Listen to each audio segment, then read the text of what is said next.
presentation because in Eugene, we are dealing primarily with two important issues, but it's not just Eugene, it's the world over. One of them is the climate change and the other is affordable housing for all. So both of these issues demand deep systemic changes. And Cooperation Eugene is about addressing current challenges in a way that take us to next step solutions and into a paradigm shift to get to the economic and social roots of the problems. So in that vein, we issued a challenge, a design challenge for Homes for All. And the challenge is for the community and all the different perspectives of the components of what goes into affordable housing to collaborate to come up with an integrated development plan. So this is one series of one of a series of webinars that we're organizing. And as we look at components like policy, land use, financing, infrastructure, all these different pieces that go into affordable housing and climate change, we're looking at how can they integrate into one strategy, or because all the pieces are related. And one of the reasons why we haven't been able to find solutions is that everything tends to be looked at through a siloed lens. So we're trying to bring the pieces together. And we're really pleased to welcome Niels Hulk from Denmark for this presentation today. Denmark, as you may know, is a world leader in implementing net zero carbon energy systems. And they also have a long history of cooperative development. So Niels is representing Green Island, which is a Danish company. And they're working to make these solutions available to communities around the world as vehicles for development to meet basic needs and to curtail climate change. Niels will introduce the big ideas of their technology and community empowerment systems. And then after that, we'll take some questions, or through the thing, we'll take some questions in the chat. We may not have time, we probably won't have time to get to a good discussion today, and we have scheduled a meeting in a week from today at 5 o'clock Pacific time, where we can have a deeper discussion. So if you put your questions in the chat, we can carry those over to next week in the follow-up discussion session. And finally, if you will enter, if you're not already on the Eugene Cooperation Eugene email, please enter your name and email in the chat with your questions so that we can be sure to notify you what's coming up next. So, Robbie, did you want to add anything to the introduction? No? Okay, we're good. So I'm going to turn it over to Niels Hulk from Green Island. Thank you so much, and welcome everybody, and thank you so much for giving me this opportunity.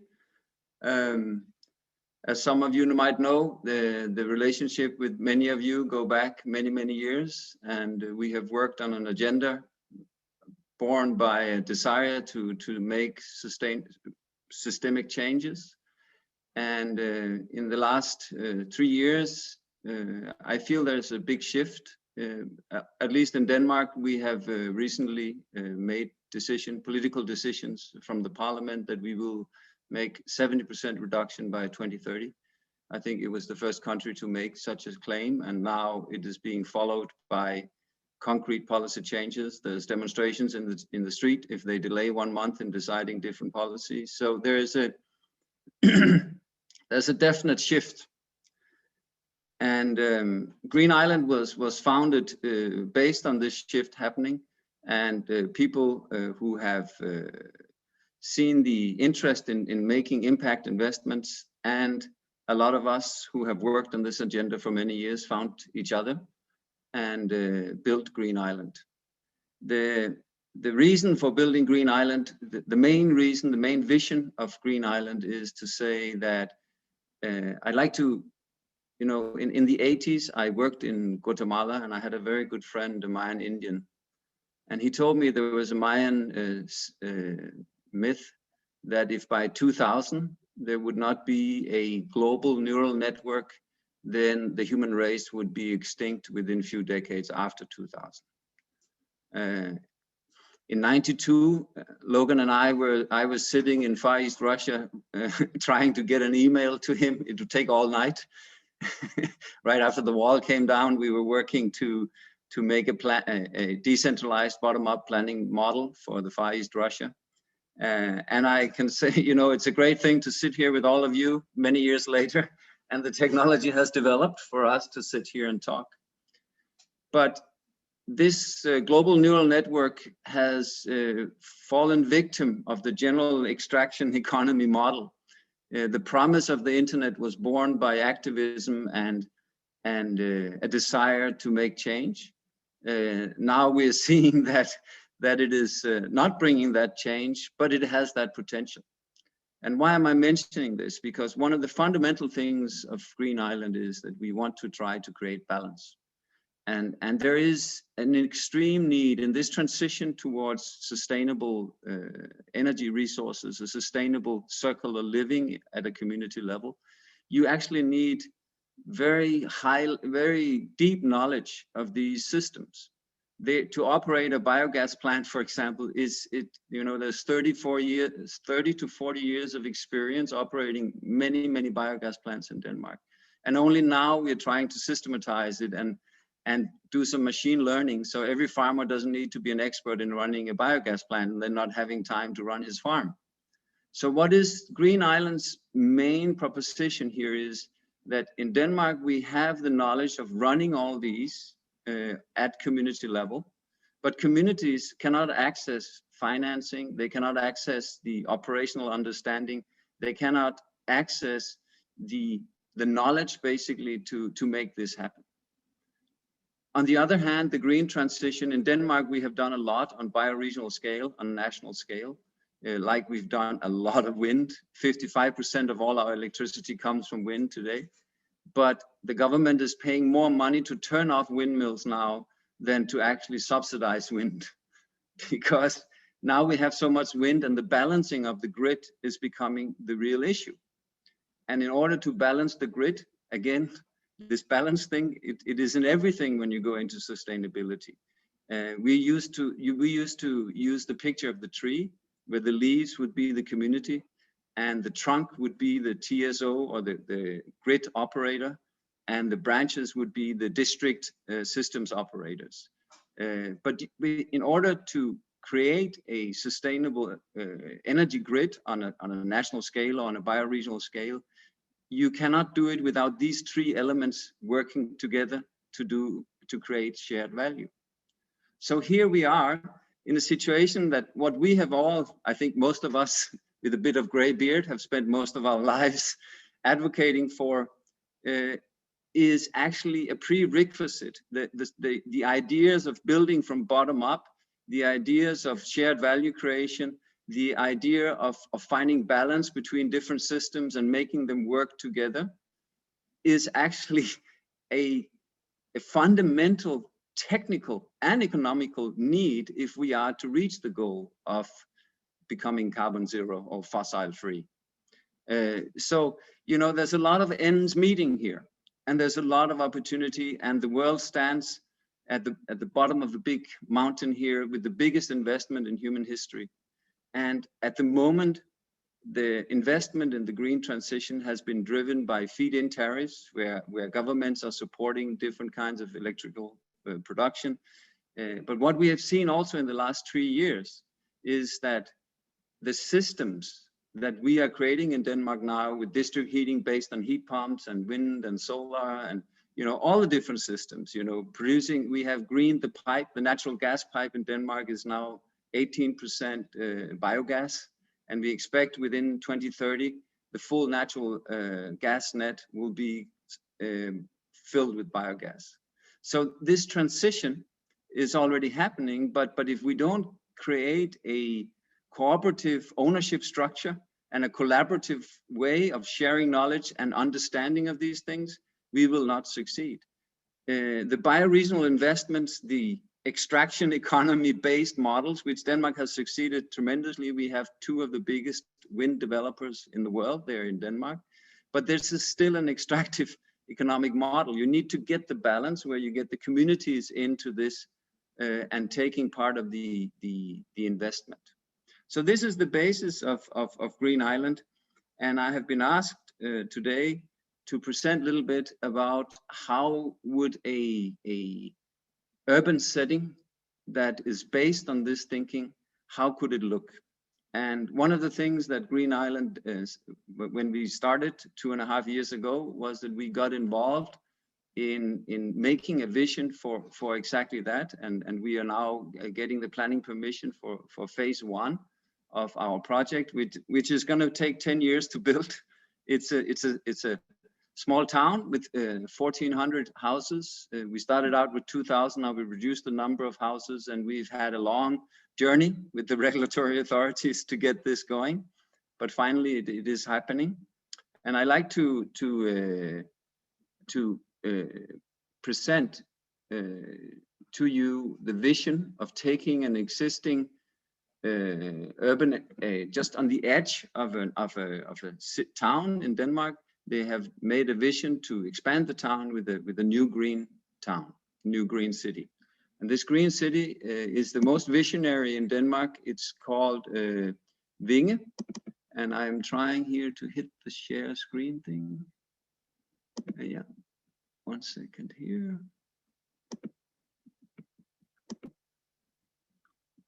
So let me just go through the vision of Vinge. What you see on the screen now is the area that we are working in, which is the northern part of Vinge. And the green areas are today forested areas or a wetland in the south of the picture. So this is the situation today. Let me see, how do I?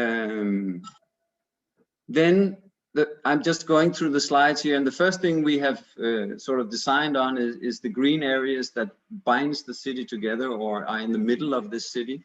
So we call it the green heart. This is the one side of it, and this is the other side. And the arrows are pointing out into a 27 hectare, I guess a bit over 50 acres of farmland, which is part of the city, where people will have gardens, or there will also be some agroforestry projects there that can feed the city. And here you see, this is the examples of the kind of landscapes that will bind the city together in these corridors, these green corridors, and the forested areas and the agricultural areas. These are then connected with green corridors, is what you see here. The dark green are like green corridors for people to move through the city and connect with the green areas. Here you see how surface water is handled. Surface water is not brought into sewage, of course, because that would put an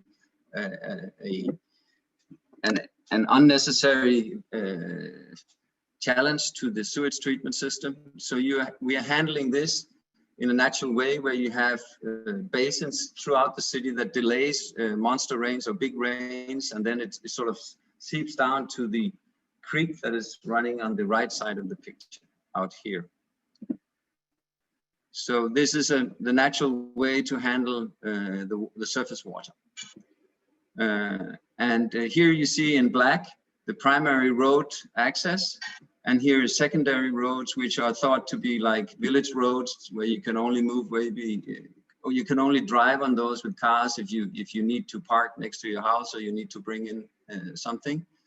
As you can see, there's in the area, there's an existing very interesting element with these boulevards that connects into each farm. So this theme we are sort of bringing into the cityscape by adding, as you can see, these small green ones. They will all be planted with trees on the side, so you sort of hold on to that, which is those that are there today gives a real strong characteristic to the cityscape. And then so we add that, we continue with that sort of theme. In the bottom here, you see the existing some of the development that has already been done, the Delta area, and the center of the city will be up to 4 or 5 stories, 6 stories near the S train. The dotted line here is the S train that takes you to Copenhagen in half an hour. And the commercial area up north is already there are some green tech companies up there, and it will also become the center of our utilities. As you can see here, major elements like windmills will be placed up there as far as possible from the dwellings further down south. Our this major building, this one here, I hope you can see my mouse, is a existing industry that has a lot of surplus heat. So we place our heating, our district heating cooling system right next to that. So we use the surplus heat from the industry, and from there we distribute down through the whole area. So now we get to the housing. So far we have dealt with everything around the houses. Now we're getting to the idea of how to build up this area. And the basic thinking is that we are building 4 small villages, really. They are color-coded here. And each village, so we are building it up village by village in phases. With 400 dwellings in the first phase, then 400 in the second, and so on. And here on the right, you can see the different ways of making what we call neighborhoods, or small, concentrated, where you have actually a pretty high building concentration of 30 to 40%. This is how you normally calculate this as developers. So each of the neighborhoods will have a different characteristics, but they will be divided up in these small. I will get back to that. Here we have the existing farms that we will continue to have, and they will have different functions in the future. The major farm, which is like an iconic building there, will become a school. Then you have outdoor activities out here on the left. Then you have sort of a bed and breakfast, or a place for people living in the community where they can book a place to sleep for their family or whatever. Then up here you have an artisan farm, and then you have still 2 private farms. So in a way we're trying to hold on to the existing buildings and bringing them into with new functions in the cityscape. This is just the access road for bikes, which is all over the place, but this one is highlighted because it's to the school. So this is phase 1 of the project. And I'm just going a little bit into phase 1, where we get a little bit closer to the neighborhoods. Here you see the wetlands and this iconic farm called Twins Mosegård. And the S train is just 2 minutes walk, 3 minutes walk south of there. So you don't, there's not so much need for cars. Many people work in Copenhagen and need that access. So that's very near. Here's the green area in phase 1, which connects up through the whole cityscape. And here you see the division of these neighborhoods. Each of them, you maybe go a little further. First of all, here you see the corridors, the green corridors that transports or opens up to the landscape. And here you see the access of green and view for wherever you live. There is always this, the green area is always close to your home, even though you live in a condensed village setting. This is again the water management, the surface water management for this area. These are the access roads. These are the secondary access roads into each of the neighborhoods. Here you have an idea of some of the houses will be just 1 story, some will be 2, and some will be 3. So you sort of have a build down towards the view and the nature areas. So here we have color coded each of the neighborhoods. There's 12 of them in phase 1. So typically the reason why to divide it up like this is then the group that is going to live there together will have a co-development with us. They will collaborate with us. What kind of facilities would they want? A common house? Would they want a playground, or how big houses do they want in this neighborhood? So there is this collaborative effort where they already in the planning phase actually can go in and have an opinion and be part of the design of their neighborhood.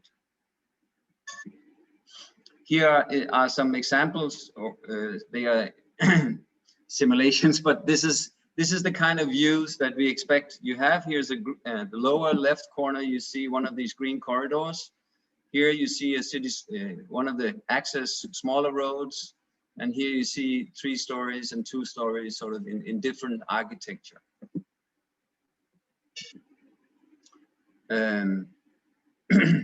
So this phase 1 has a heart, which is in this case a school, but also in that school you will have different common areas. So we are trying to build like this is a village setting with neighborhoods.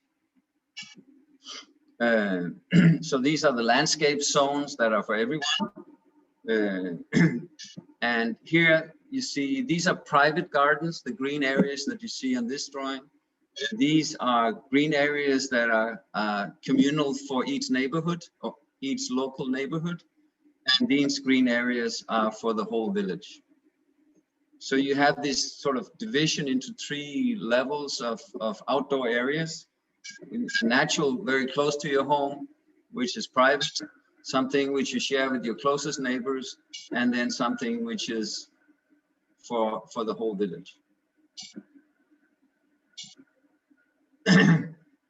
And then these are some of the zones where we expect that this village or this area here, they will have a sort of a cooperative where they will do a collective planning of these potential areas where they can have sculptures or they can have outdoor area, whatever they feel like that they want in their village. And again, some inspirational photos.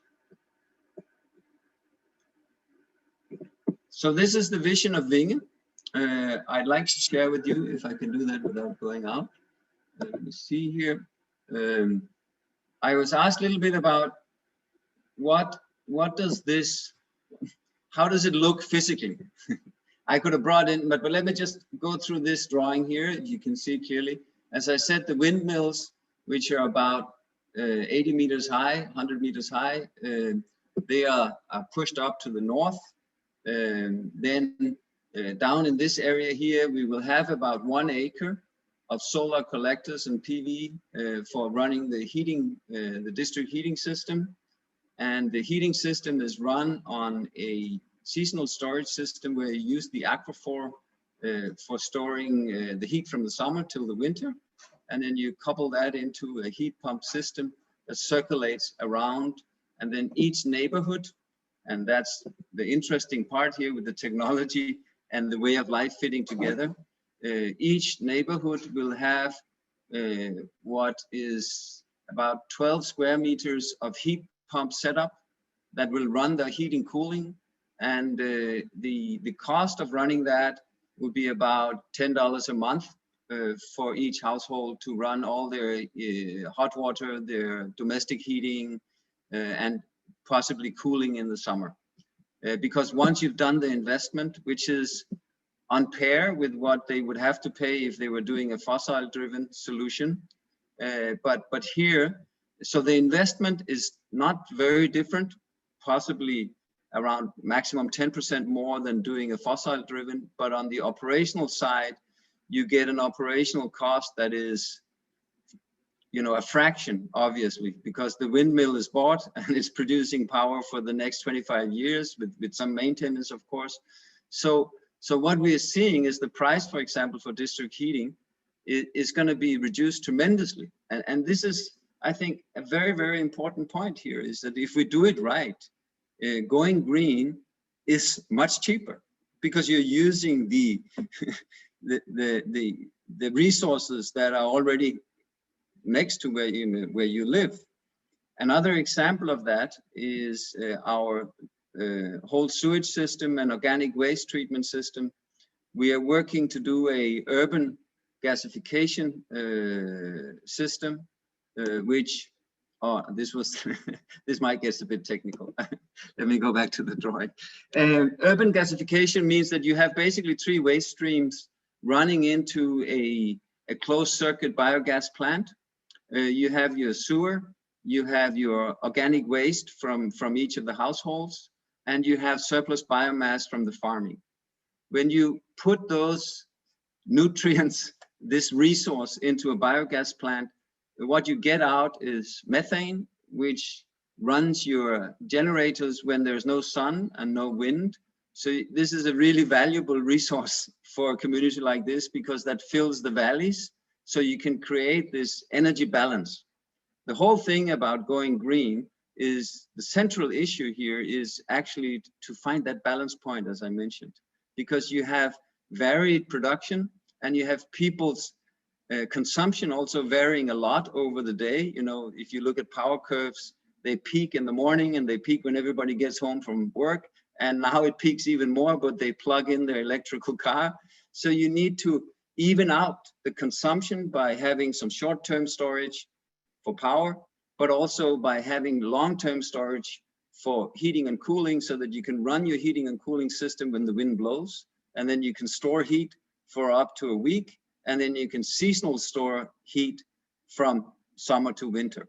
So it's a lot of systems that you get to work together in quite advanced energy balance calculations, but that's what we do. And this is the kind of knowledge that we like to make available to the community, so they can dimension these systems. Because, you know, in the beginning, we were very quickly to do, oh, okay, the calculation look like this, but every situation is different. This is one thing that you have to learn in this area here, or what we have learned, sorry, not that you have to learn, that we have learned, is that, for example, in this area, we have 11 possibilities to store heat and extract heat from nature. 11 possibilities. So in order to select in every natural environment, how do you work with that natural environment? Can you use the aquifer? Can you, how much wind is there? You know, there's a lot of variance. And then you have the varied needs of consumption. You have some industry. And what all our calculations show, the more complex the calculation is, the more different elements of production and storage you can bring in, the cheaper the result is for the community. The cheaper it is for the consumer. Because if you create, you know, all of us have learned in the last 10, 15 years that PV, solar energy, and wind energy are now by far the cheapest production technologies to produce power. And then when you combine that with this holistic approach to meeting the needs of power, the needs of heating, cooling, handling your waste, then you get further down in price. So what we are seeing really on renewables is a race towards no cost, if you do it right. Of course, there's an investment, but the cost is only going down. So, but the whole problem has been that there's been a lot of knowledge that is hidden, so to speak, in advisories. There's a lot of regulatory resistance. So there's a journey here. And who are the drivers of this journey? In Green Island's perspective, the drivers must be the communities themselves. The drivers must be the consumers who join together, and by joining together on a community scale, they get bargaining power, and then they can access the knowledge, and really a lot of the green solutions that have been developed in the last years, they've been developed on household level. Problem with household, you can put PV on your roof, you can do a lot of things on the individual house, but it is just so much more costly than doing it on a community level, where you get these synergies going. Oh, I just have to finish the waste to value, or the whole urban gasification thing. I didn't quite finish that. So you have these 3 waste streams that go into this plant, which converts it to methane. You clean the methane, and then you have a potent fuel that you can store. At the other end of the plant, you're getting the slurry out. Now, the nutrients that went into the biogas plant have now increased in value for the plants by at least 40% through the process. And through the process, you bring up the temperature so that you hygienize the slurry, so you get rid of dangerous germs and other elements of this that can be a problem. So now you have a very potent fertilizer, basically, and it has no odor. So you have a surplus of you have enough, at least, fertilizer, so you don't need to use any kind of chemical fertilizer or fertilizers coming from outside. And really, in Denmark, we have a lot. The problem in Denmark is that still today, whole sewage system is not capturing these nutrients. So most of these nutrients, they end in the sea, almost all over the world, where they're, you know, and therefore we have to produce a lot of fossil fertilizers. So when you close the loop on a community scale, your footprint really changes tremendously. But the problem with such an urban gasification plant, or the challenge, is that you need to join together around 800 to 1,000 households before the economics actually kicks in. So on each of these technologies, there is a right scale for, as I mentioned, on heating and cooling. The right size starts with a neighborhood of maybe 50 households, 35 households. You can make it work on that scale. The circularization of nutrients or sewage system, call it whatever you want, that you need to get to the next level, which is community scale, around 1,000 households. And when you get to power to get a 100% fossil-free power grid, you need all the levels to work together. If you do a microgrid, which was something a lot of people went for in eco-villages and other places where they really wanted to go green before everybody else, the cost of getting the power coverage 24/7 is maybe twice as much as in a system where your community scale, your regional scale, and your bioregional scale actually work together in an energy balanced, in creating this energy balance. So the three basic systems that needs to be part of the urban future of heating, cooling, is on neighborhood scale, waste to value or gasification is on a community scale, and power is on a bioregional scale, but starting at neighborhood, community, regional, all the way. Now, water. Yeah, sorry, go Niels, ahead. I have a question, Niels, what is the difference between that kind of scaling and the major, like, whole deserts full of solar panels and oceans full of windmills? Can you make that distinction? Yes, I'd like to. I'm just finding the overall picture here. See, these huge power plants, whether they are offshore wind, or I just want to find this where we have the windmills. There you go. In Denmark, we are doing now huge offshore windmills. I know in California they have done huge utility scale PV plants.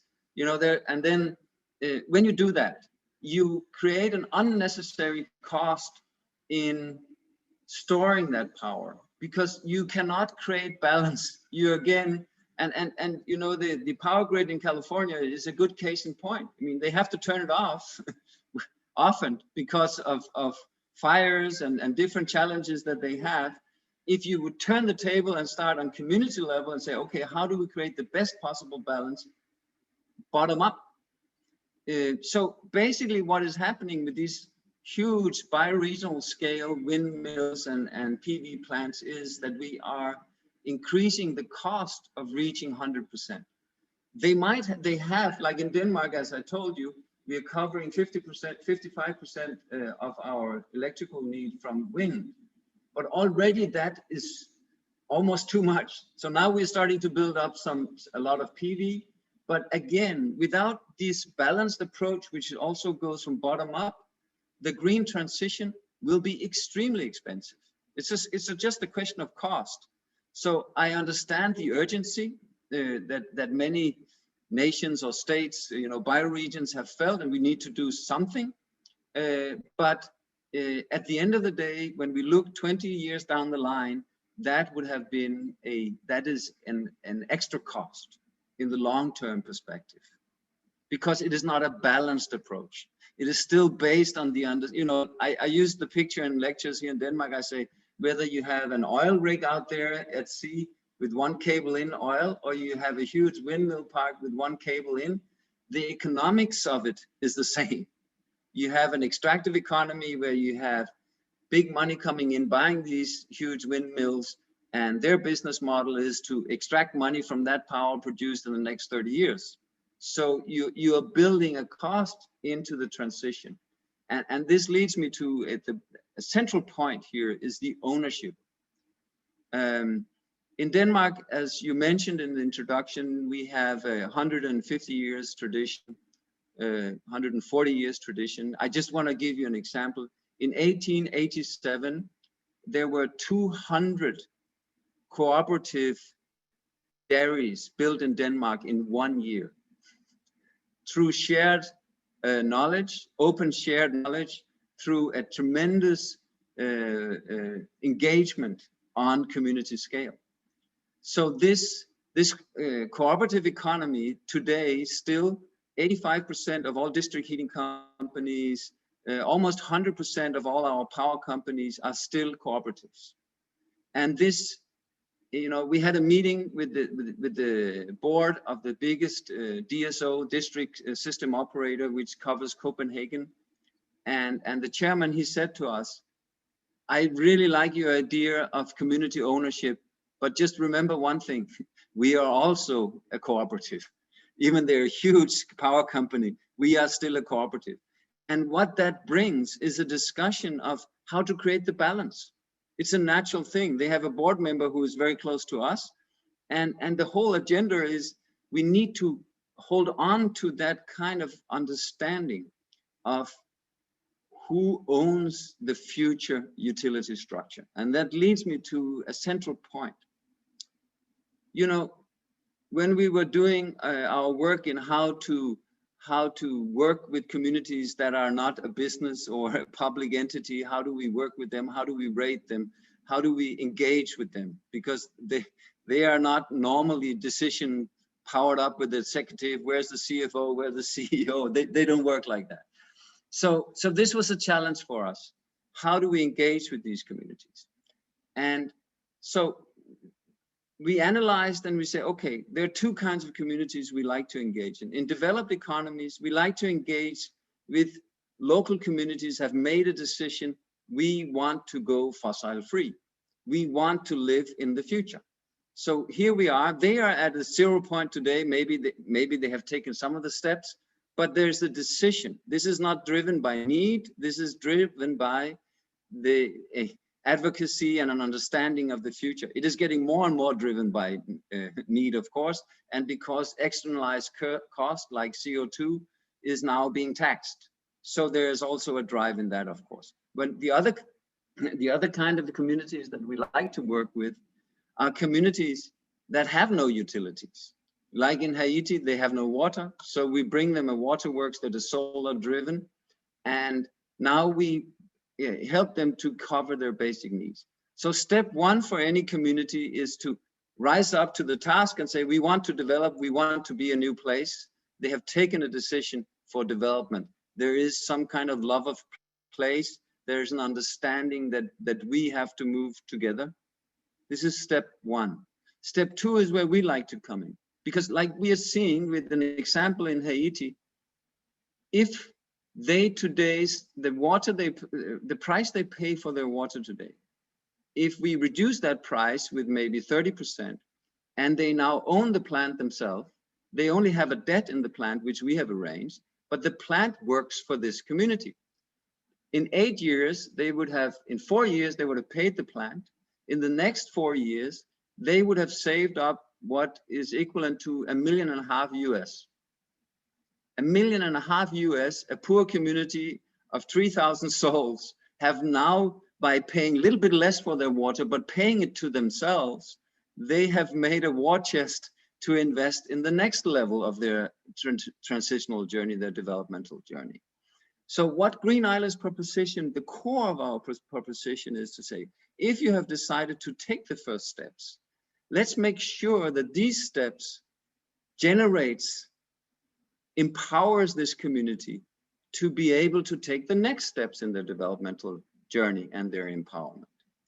Because what is happening today, a lot of the green project developers, they're coming in with extractive models again, selling these things as a service, but taking the ownership out of the community. So that's why, from a Danish perspective, with utilities already being owned by the consumers, so they are both the producers and the consumers, so-called prosumers, is really for us not only a heartfelt ideological thing or based on our belief that this is the way the world needs to go, but it is actually also a way where these communities who take these decisions and take these next steps in covering the basic needs. Because, you know, even in liberal thinking, utilities in original liberal thinking, I'm not talking neoliberal thinking, but in liberal thinking, utilities like roads, telephones, power, water, all these things are thought to be the foundation for sound economic growth. So when you make utilities a center of profits, you are actually taking the community further away from empowerment and taking them away from the journey towards proper economic development. So there are some really essential economics here that we need to have our eyes on. That's why, you know, when our CTO, our new CTO, who is now 1.5 years with us, he asked me, Niels, when I design these projects, you're coming in with 25 different variables. I am an engineer. I cannot calculate on 25 variables at the same time. So where do I start? I told him 2 simple things. We don't do fossils, so don't even mention it. Second, if it's good for the community, if this makes their life better, they save money, they can make us, you know, they can help them in their empowerment, then we like to calculate it. And based on these 2 basic foundations, he saw that what is good for the community is also good for Green Island's business model. It's good for the debt investors. It's good for everybody around the table, a real shared value creation.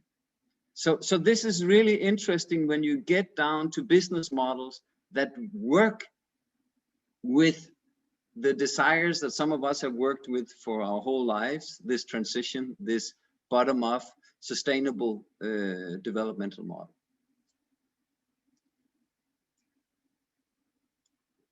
Any other questions? if there's time for that, or should I carry on? What do you say, Claire? I'm looking in the chat.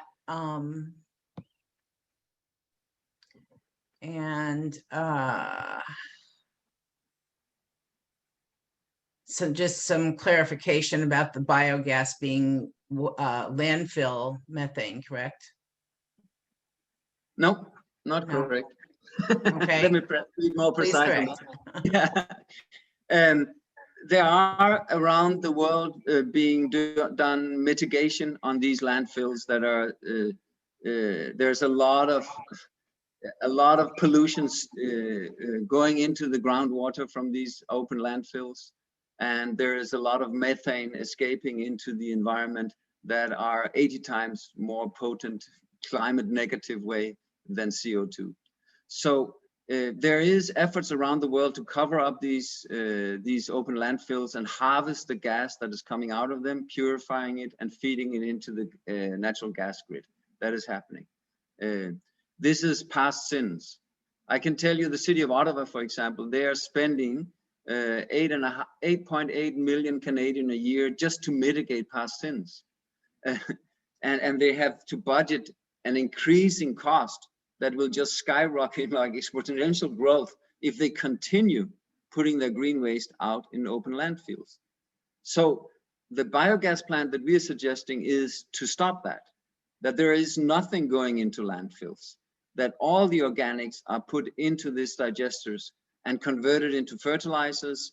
Clean water is if need be. That is one of the other aspects of it, is that we can clean the slurry and turn it into technically clean water that you can use for toilet flush or whatever, and then the essential methane production. So the methane gets harvested on the root before it's put out there and escapes into the environment.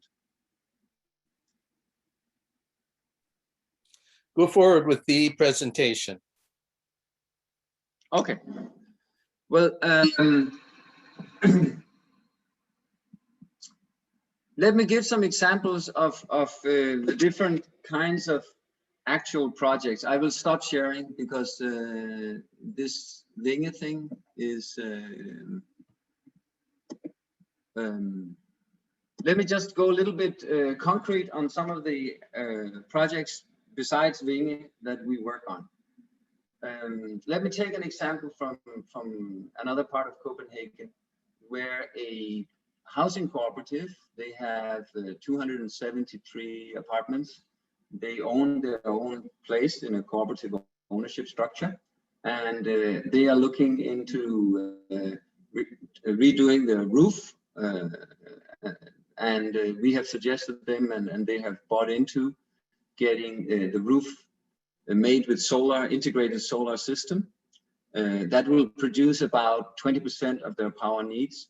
So what we add to that solution is that we put in a utility, a large battery in the basement, which can move that power produced during the day to when they come home and need to charge their cars and everything like that. So we don't put that power into the grid, because then you don't harvest the true value of it. So by putting in a battery solution, we are able to help them maximize the own use of their own produced power. Besides that, we're putting in an energy management system so that they can pay for power in a simple wallet solution. So they reduce the cost. The power company takes about $40 a year just to have the meter in the apartment. All that they get rid of. So there is a power management system that runs their cooperative. And besides that, this power management system also works with the big grid. Like in Denmark in the night when the wind blows, power cost goes towards zero, even sometimes negative pricing, where you get money from taking power from the grid because there's too much. So having the battery in their basement gives them an opportunity to buy power at the right time. In Canada, we have seen that the peak off-peak pricing difference is 150%. So if we're putting in a cooperative heating cooling system, you can buy the power at night, make as much heat or cooling that you need for the day, and then you have a little storage of power if you need to top up during the day. So again, you're creating a system where you're helping to balance the national grid by taking out power when it is surplus in the grid. At the same time, you're creating a power management system locally in the cooperative that helps them use power when it is cheap and helps them use the power they produce behind the meter themselves. So that's, I think, a very interesting example on power. Let me give another on the biogas and the whole waste to value. I'd like to give the example of what we are working and have been working now for 8 months, and we are getting the shovel in the ground this year in a regional solution in Ontario, District of Ontario, where we are working with our partners there, creating a cooperative to solve the whole organic waste problem there. Very interesting thing has developed where the individual farmers, you know, in biogas, there are basically two trends. There are farm size plants, which typically take in about 100 tons of feedstock a day. So a farm, these are dairy farms. So the dairy farm can collect yearly 10,000 tons of organic waste, green bin waste from Ottawa to supplement the manure that they have on the farm. Then they add some straw to optimize the production in the biogas plant. So this is the business model for the farmer. He gets all the energy he needs for his farm. Typically, they're using 300 400 Canadian dollars a year to cover their own energy needs. Now they produce all that energy. Secondly, each of these biogas plants, they're actually going to be selling that biogas to the city of San Francisco. A very interesting business here, because there are now cities in California that are running the city buses off biogas to go green. So each of these biogas plants, they will upgrade the biogas through a membrane technology, and then they will compress it, put it into designated trailers. A trailer takes about 2 or 3 days production. Then the trailer is driven to the big Trans-Canadian natural gas pipeline and gets infused in that. And then somebody in California buys that gas. I know the gas gets mixed, but there are certificates controlling all of this. So in a way, what we're doing in Ontario, of course, this is because they've already converted to biogas driven. In Copenhagen, 80% of the buses are running off biogas today. So this is a very interesting transition. And of course, the farmers in Ontario hopes that Ottawa and other towns, they also will convert to run their buses on biogas, which is a very good proposition. But the whole structure here is there are 30 biogas plants in Ontario. Only 3 of them are running optimal, because they are not getting the support, the what should I say, deep knowledge of how to run these. And one farmer we talked to, he's basically got the sons to run the farm so he could run the biogas plant. He runs a successful operation, but it was at the cost of running his farm. So basically, when we are coming in from Green Island and said, listen, we will make an operational system for you that will run through the experience that we have from Denmark, so that we can, in real time, optimize your operations on each of the biogas plants. We will educate the people running it, because we have so much experience in Denmark. The Farmers Association in Denmark has an advisory that we work very closely with, who are world leaders in this knowledge of building them and how to run them. So basically, we're putting this into a present day digital solution. And we're doing a mesh network monitoring system, a company actually in Silicon Valley that has experience in doing that, so we can monitor operations in real time and react in real time. Because, you know, these are sensitive biological processes. And, you know, yesterday we visited a biogas plant where the guy has been running it for 20 years and he can smell when to turn the valve. But, you know, that's a knowledge he's taken 20 years to understand. So we'd like to take this knowledge and that has really made a big difference for the farmers in Ontario, because they're saying, listen, we are not investing in. One of the farmers we talked to, he says, I have had many people in the last 15 years offering me biogas plants, but nobody offered me the operational support, so I've not bought one, because I see the neighbor running around trying to get his to work, and it's not working very well. And biogas, if it's not run well, smells like shit. So, and when it runs well, it doesn't smell at all. So, you know, these are sensitive processes that again needs the deep understanding.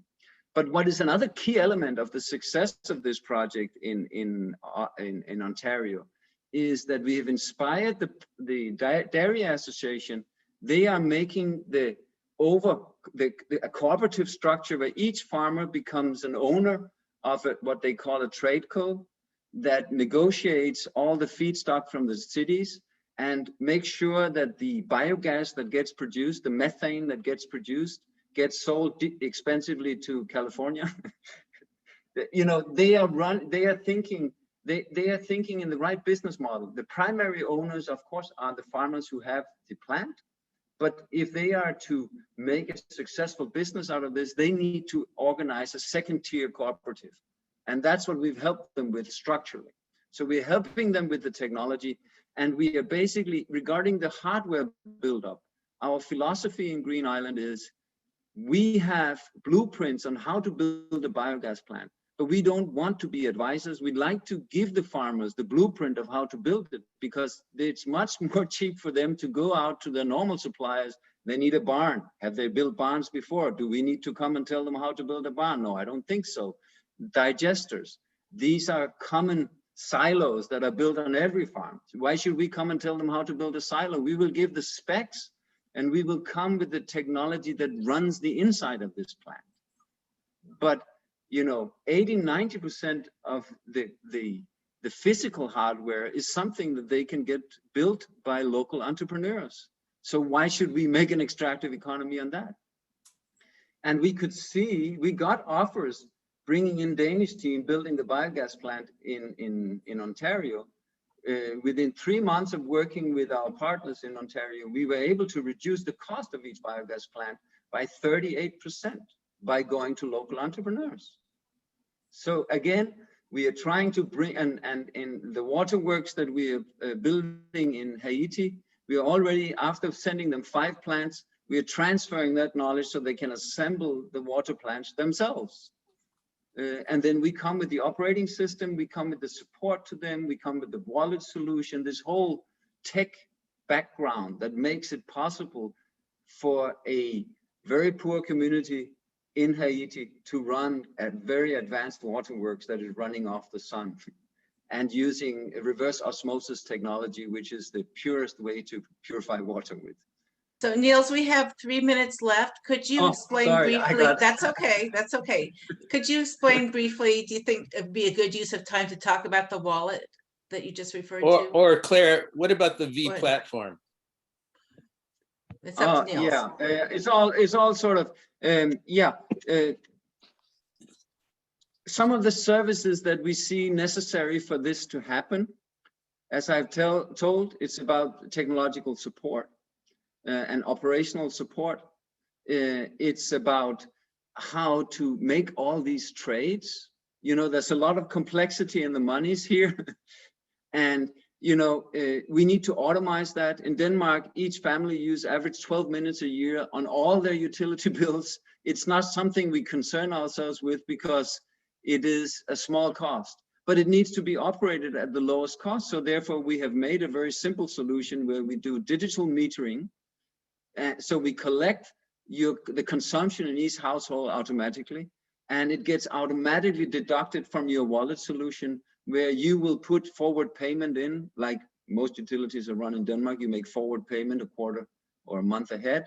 So all of that is automized, so that and the interface that you look at will also give you the data and give you push messages how you can save water, how you can optimize your own things. So it's a question of automizing something which, why should we have a bookkeeper sitting doing all that if you can just run through the platform? But I'd like to make if I have 1 minute more, I'd like to say what is very interesting, as I said about this wallet solution, which we're also using in Haiti. You know, once you get that local economy going and we're making it free for people to push the coin from one community member to another, we have all of a sudden made a e-coin, a V-coin. We have made a community-based exchange system. And because, as Bernard Littard, whom we've talked a lot with, who is a world-leading, now unfortunately not here anymore, a leading expert on supplementary currencies, he says, if you have a sink, if you have something in a community that everybody needs to buy sometimes, then you can very easily create a currency that has confidence of the community. And here we automatically, with forward payments, we are creating the possibility for people to trade with each other on their wallet. So, and why are they not afraid of having a balance on their wallet? Because they know at the end of the month they have to pay their power with that wallet. So basically we are getting for free and very, very interesting infrastructure element, namely payment systems that are community-based with a very simple digital solution. It's not Bitcoins, I promise you. It's not a speculative. One thing around that, I just want to say, it's possible for community members to buy these coins. It's not possible to take coins out in the other economy. This is how you secure that they do not become an object of speculation ever. Thank you so much, Niels. Layers and layers of things to understand about this. Excuse me while I just set this. But I just wanted to invite people to put notes about questions they would like to discuss next Wednesday in the chat, or send us emails in the interim, because we you know, it's really time difference for 5 o'clock meeting for Niels to participate. They will if they can, but we want to continue the conversation and dig deeper into discussion on Wednesday at 5 o'clock. And I want to just show you that information here for a minute. And why doesn't it come up right? There you go. We will have the recording from today so people can review it before the discussion on Wednesday. Then you can join us on Wednesday. And if you'd like to work on the design challenge with us, let us know. If you're not on our email list, we can put you on the email list so you'll get notifications. So once again, thank you so much, Niels. And Hessa was on the chat answering some questions. We appreciate that participation as well. And thank you for the opportunity, all of you. It was Yeah. a great. Very nice. And